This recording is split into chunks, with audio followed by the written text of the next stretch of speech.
வருக வருக என வரவேற்கிறோம்.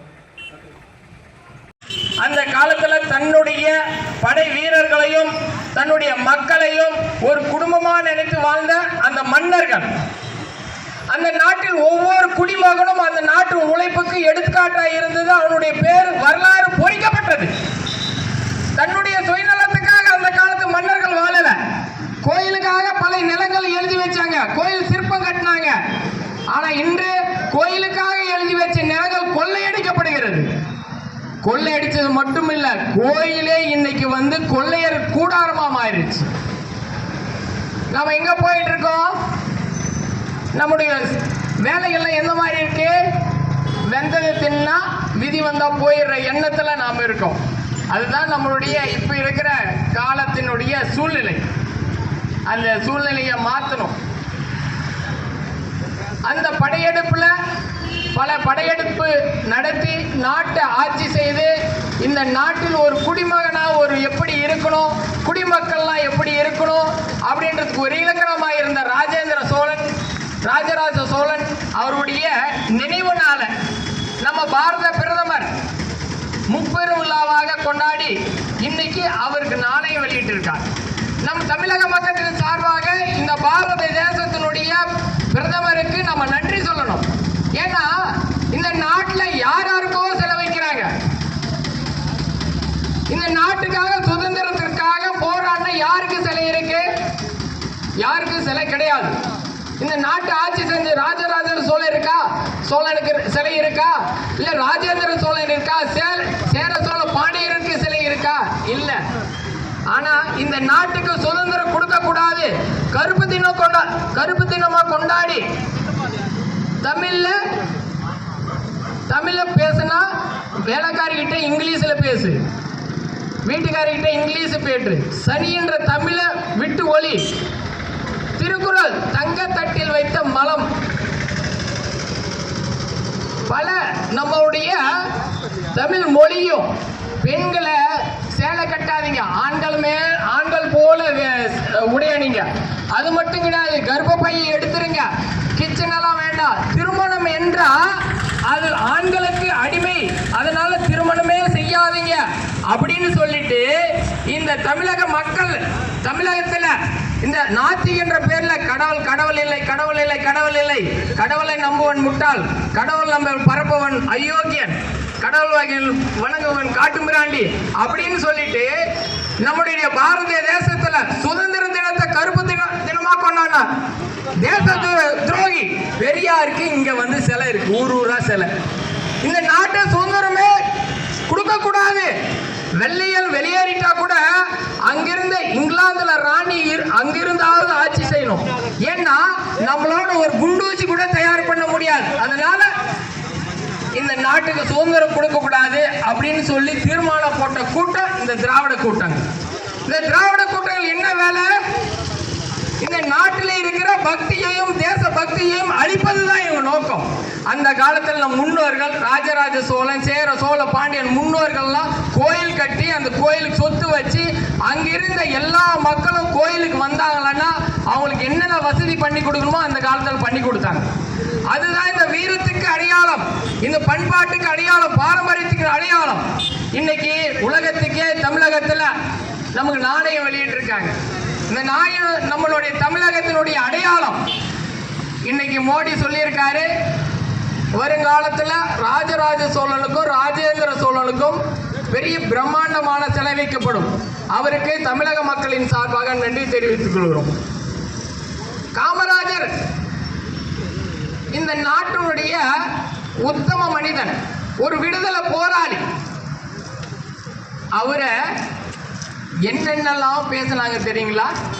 தமிழக மக்களே கொஞ்சம் யோசிங்க. விழித்து கொண்டால் அடுத்த தலைமுறை விழிக்கும், இல்லை என்றால் டாஸ்மார்க் குடிச்சு அடுத்த தலைமுறை மண்ணோடு மண்ணா போகும். காமராஜர் இருந்த காலத்துல ஒரு உத்தமன், அவர் அணை கட்டின இன்னும் அணை இருக்கு, 11 அணை இருக்கு. அந்த 11 அணையும் திடகாத்திரமா இந்த நாட்டில் தமிழ்நாட்டில் அனைத்து மக்களுக்கும் சோறு நெல் களஞ்சியமா அமையுது. அந்த அணையில வர தண்ணி பாத்தீங்களா ஆத்துல போகுது. அந்த ஆத்துல ஊர் மக்கள் கட்டினாங்க பாரு, அந்த கோயில் இருக்கு. ஆனா புதுசா பாலம் கட்டினாங்க பாரு, அந்த பாலம் உடைஞ்சு போச்சு. இப்ப கட்டின பாலம் உடைஞ்சு போச்சுங்க. ஊர்கார் கட்டின கோயில் இருக்கு, அந்த அந்த ஆத்துல காமராஜர் கட்டின அணை இருக்கு. ஆனா இப்ப கட்டுறான் பாருங்க அணை, பாலம் கட்டுறான் பாருங்க. அரசியல்வாதி எல்லாம் கமிஷன் வாங்கிட்டு கலெக்ஷன் வாங்கிட்டு பாலம் கட்டுறான். அது கட்டி துறக்காததுக்கு முன்னாடியே கீழே விழுந்து போகுது. காமராஜரை இப்போ லேட்டஸ்டா ஒன்று சொல்லியிருக்காங்க, ஏசி இல்லாம காமராஜர் தூங்க மாட்டார். ஏசி நம்ம கலைஞர் தான் போட்டு கொடுத்தாரு. எங்க போகுது தமிழகம்? ஒரு சுதந்திர போராட்ட தியாகி, சிறையிலே பல 10 வருடங்கள் சிறையிலே வாழ்க்கையை கழிச்சவர். அவர் ஏசி கேட்டாருன்னா நம்ம சிந்திக்க வேண்டாமா? அவர் பேக்கெட்ல ஒரு 150 ரூபாய் பேக்கெட்ல இருந்துதான். பேக்கெட்ல இருந்ததுன்னா இவரெல்லாம் சந்திச்சிருந்தா அந்த பேக்கெட்ல அந்த காசு இருந்திருக்குமா? நாம யோசிக்கணும். அந்த காலத்துல காமராஜர் ரஷ்யாவுக்கு பயணம் போனார். அப்ப இருந்த விமர்சனம் என்ன தெரியுங்களா? முன்னெல்லாம் ரஷ்யாவுக்கு எருமத்தோடு தான் அனுப்பிச்சுட்டு இருந்தோம், இப்ப எருமையே அனுப்புறோம்னு சொல்லி காமராஜர் அவ்வளவு கொச்சைப்படுத்தினாங்க. அந்த மாதிரி இந்த சமுதாயத்துல அரசியல் கூட்டங்கள் ரொம்ப நாகரிகம் தவறி இந்த தமிழகத்துல குடிப்பழக்கத்தை அதிகமா பழக்கி விட்டாங்க. சிந்திக்க கூடாது, சிந்திக்க கூடாது. ராதாரவி ஒரு படத்துல சொல்லுவான், மன்னா மன்னன் இங்கே கேட்கிறாங்க. அப்படியா? ஐயோ, மக்கள் சிந்திக்க ஆரம்பிச்சுட்டாங்க. சிந்திக்க கூடாது. என்ன பண்ணணும்? மதுக்கடையை தர. மக்கள் சிந்திச்சா நாம அரசாங்கத்தில் இருக்க முடியாது. அதனால மக்கள் சிந்திக்காம அவனை எந்த அளவுக்கு மழுகடிக்கணுமோ அந்த அளவுக்கு மடிகடிக்கணும். அந்த ராதாரவி அந்த படத்துல அவ்வளோ தத்துரூபா சொல்லியிருப்பார். மனிதர்கள் சிந்திக்க இருக்காம இருக்கிறதுக்கு நாம என்ன மதுக்கடை திறக்கணும்னு சொல்லிட்டு அந்த விஷயத்தை அப்ப இருந்தே சொல்ல. அந்த கதை வசனம் யாரும் எழுதல, நம்ம கலைஞர் கருணாநிதி தான் அந்த கதை வசனம் எழுதினார். இதுக்கு ஒரு இது போட்டிருந்தாங்க, மனசுல இருக்கிற எண்ணம் தான் வார்த்தையாவும் வசனமாவும் வரும்னு அப்பயே சொல்லியிருந்தாங்க. அப்போ எந்த அளவுக்கு மனசுக்குள்ள இருந்திருக்குன்றத நீங்களே பார்த்துங்க. இதுதான் இந்த நாட்டுடைய சாபக்கேடு. நம்ம மாத்தணும். மாத்தலைன்னா நம்மளுடைய தலைமுறைகள் மாறாது. இந்த பாட புத்தகத்தில் நல்லா பார்த்துங்க, தாயப்ப கவுண்டர் ஸ்ட்ரீட் நாட்டம்பள்ளில இருக்கு. இப்போ அந்த கவுண்டர் எடுத்துடணுமா, தாயப்ப ஸ்ட்ரீட் மட்டும் வேணுமா? ஏன்னா அதுல ஜாதி பேர் வருதான். எங்க போகுது? இன்னைக்கு ஜாதி எடுக்க சொல்லுவான், இன்னொரு மதத்தை எடுக்க சொல்லுவான். நம்ம பேர்ல இருக்கிற பின்னாடி என்ன ஜாதி பேர் போட்டு அது எடுக்க சொல்லுவான். அது ஜாதி வேண்டாம், அப்புறம் மதம் வேண்டாம், சாமி பேர்ல இருந்தா சாமி எடுத்துருவான். நம்ம அப்பா பேர்ல இருந்து அப்பா எது பேர் இருந்தா அது எடுத்துருவோம். அப்ப யார போடுறது? பெரியார போடலாமா, அண்ணாவை போடலாமா, கலைஞர் போடலாமா?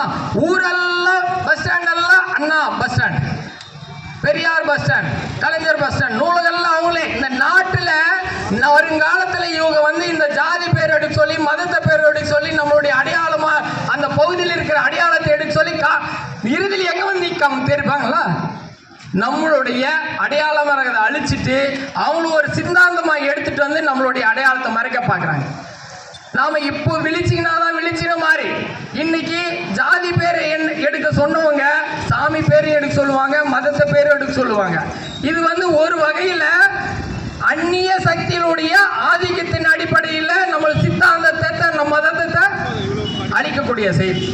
இப்போ நீங்க பள்ளிக்கூடம் படிக்கக்கூடிய மாணவர்களை பார்த்துருக்கீங்களா? ஒரு பெண் பிள்ளையாவது வளையல் போட்டுக்கிறத பார்த்துருக்கீங்களா? வளையல், பொட்டு, பூவு எதுவுமே இல்லை, நகை கூட இல்லை. ஒரு குழந்தைங்களும் மூதியை மாறி போகுது. காரணம் என்ன?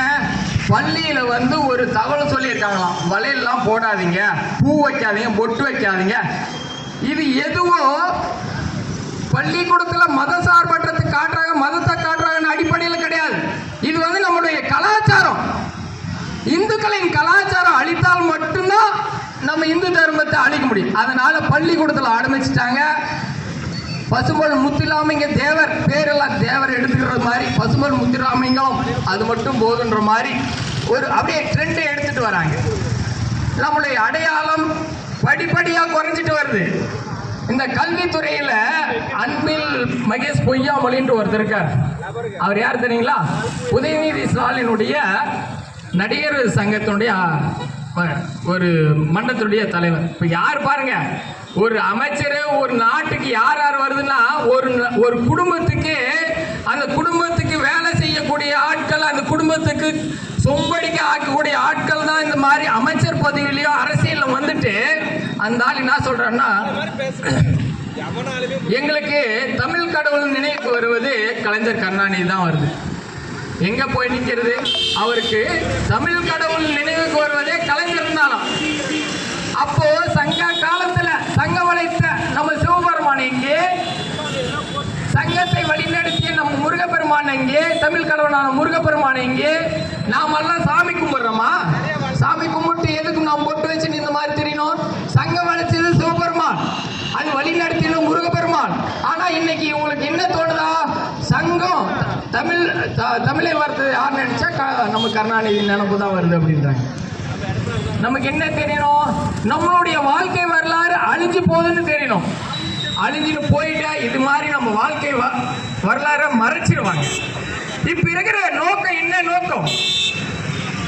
நம்மளுடைய மக்களை சிந்திக்க கூடாதுன்றதுக்கோசரம் என்னென்ன வழிமுறைகளோ அதெல்லாம் நம்ம நாட்டில் புகுத்துறது தான் நோக்கம்.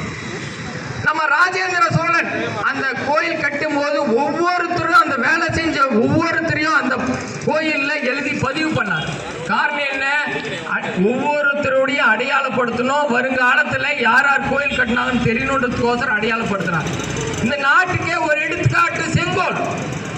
ஒரு மக்களை, ஒரு குடிமக்களை எப்படி ஆட்சி செய்யணும்னு செங்கோல் வச்சு ஆட்சி செஞ்சாங்க ராஜராஜ சோழன், ராஜேந்திர சோழன். அதே போலதான் இப்போ பாரத பிரதமர் நரேந்திர மோடி அவர்கள் நம்ம புதுசா கட்டி இருக்கிற பாராளுமன்றத்தில் செங்கோல் வச்சிருக்கார். நம்ம தமிழகத்துக்கு பெருமை, நாமளும் பெருமை பண்ணோம். செங்கோல் என்னன்னா தெரியல, நம் நாட்டினுடைய அடையாளம், தமிழகத்தினுடைய அடையாளம், தமிழனுடைய அடையாளம் செங்கோல். அந்த செங்கோல் பாராளுமன்றத்தில் வச்சிருக்காங்க. நாம இனிவரும் அது பெருமைப்படக்கூடிய நிகழ்ச்சியா இல்லை. அதுதான் இந்த நாட்டுக்கு சாபக்கேடு. நாம என்ன நடக்குது, என்ன போயிட்டு இருக்குன்னு தெரியல. அந்த காலத்துல தன்மானத்தை காக்கிறதுக்காகவே படையெடுத்த அந்த முன்னோர்கள். இன்னைக்கு நம்ம என்ன போகுது? தன்மான கண்ணிய கட்டுப்பாடு இதெல்லாம் கிடையாது. காசு கொடுத்து ஓட்டு போடுற நாட்கள் இந்த வந்துருச்சு. நம்ம ஓட்டு போடுறதுக்கே போறோம். இது எங்க போய் முடிய போகுது? ஒரு குரூப் அப்படியே இருந்துருக்கு. எலெக்ஷன்ன்ற ஒரு குரூப் ஒரு குறிப்பிட்ட தொகை மக்களுக்கு கொடுக்குறாங்க. அவங்க காசை வாங்கின்னு ஓட்டு போடுறாங்க இந்த குரூப்புக்கு. இந்த குரூப் 5 ஆண்டு ஆட்சி செய்கிறாங்க. எந்த அளவுக்கெல்லாம் அந்த மக்கள்கிட்ட வரி போட்டு கொள்ளையடிச்சு சேர்த்துறாங்களோ சேர்த்துறாங்க. மறுபடியும் அடுத்த முறை எலெக்ஷன் வருது, குறிப்பிட்ட தொகை மறுபடியும் மக்களுக்கு கொடுக்குறாங்க.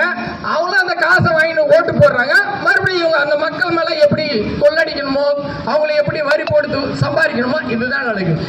இது ஒரு வியாபாரத்தலமா ஆட்சி நடக்குது.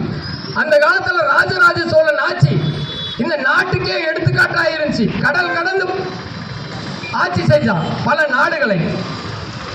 ராஜேந்திர சோழனுக்கு கங்கை கொண்டான் கடார கொண்டான் என்ற பேரு. கங்கை வரை ஆட்சி செஞ்சான். கடாரன்றது மலேசியாவில் இருக்கிற கடாரம், அது வரை ஆட்சி செஞ்சான். இன்னைக்கு மோடி அவர்கள் கங்கையில் இருந்து தீர்த்தத்தை எடுத்துட்டு வந்து தஞ்சை பெரிய கோயில் மற்றும் கங்கை கொண்ட சோழபுரத்தில் பிரம்மேஸ்வரர் கோயிலுக்கு பூஜை பண்ணியிருக்காங்க. இதுவல்லவா ஒரு நாட்டினுடைய அடையாளம்? இதுவல்லவா ஒரு மனிதனுக்கு எடுத்துக்காட்டு? நாம எப்படி இருந்தோன்றதுக்கு அங்கிருந்து ஒருத்தர் வடநாட்டிலிருந்து வந்து ஒருத்தர் வந்து சொல்லணுமா? நமக்கு தெரியாத நம்ம நாட்டில் என்ன நடக்குதுன்ட்டு. ஆனா நம்ம நாட்டில் எல்லாம் என்ன நினைப்புல இருக்காங்க? வெந்தயத்தின் போட்டு விதி வந்தா போலான்ட்டு இருக்காங்க. நம்ம இளைஞர் மத்தியில கஞ்சா பழக்கம் அதிகமாயிடுச்சு, குடி பழக்கம் அதிகமாயிடுச்சு, தப்பான பழக்கங்கள்லாம் அதிகமாயிடுச்சு. அதுதான் நம்ம எடுத்துக்காட்டு. யாரெல்லாம் தமிழகத்தில் யாரெல்லாம் எடுத்துக்காட்டு சொல்றோமோ அதனால அந்த பழக்கத்தை நம்ம வந்துட்டோம். குறிப்பிட்ட மக்கள் இளைஞர்கள்லாம் சினிமா பின்னாடி போயிடுறாங்க.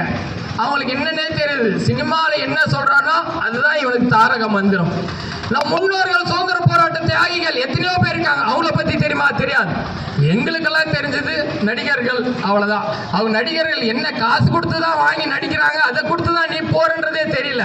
ஆனா அவன் என்ன சொல்றானோ அதுதான் இவனுக்கு தாரக மந்திரமாச்சு.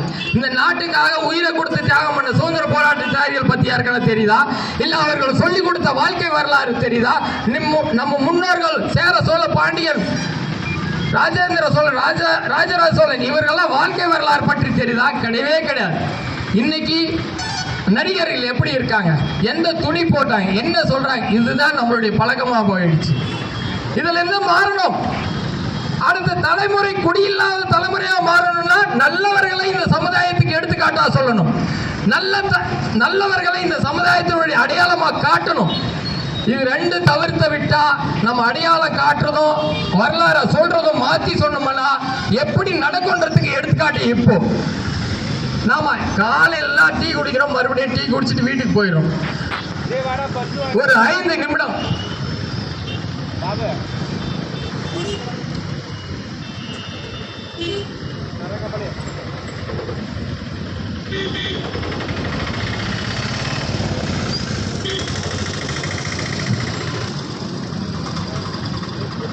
தற்போது நிகழ்ச்சியுடைய